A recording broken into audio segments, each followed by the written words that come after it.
Salam qardaşlar, necəsiz? Yine gəlir kuşlarla yuxarıdan haralı quyruq. Böyle gəlib pişəcək.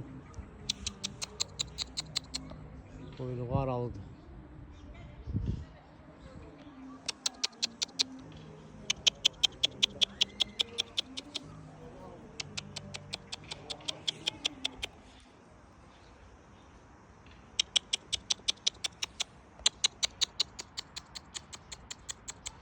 Süzür otura gel.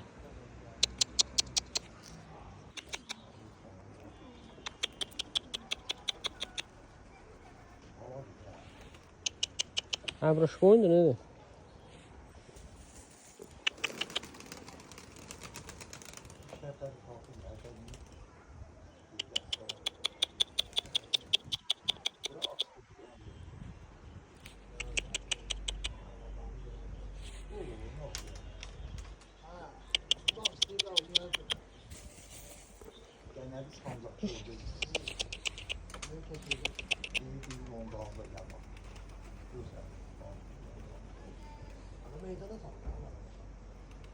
Koca her yanına geçsinler de.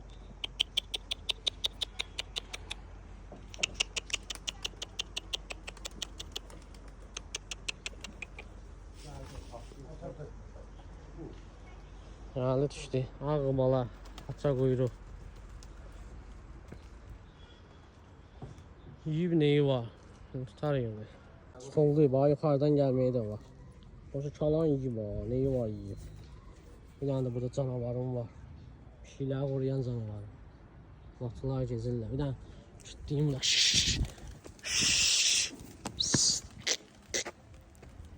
Qara balım oldu. Qara qoydu.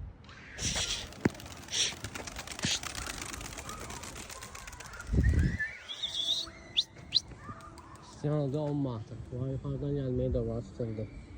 Ağım adamı çalan yiyib var.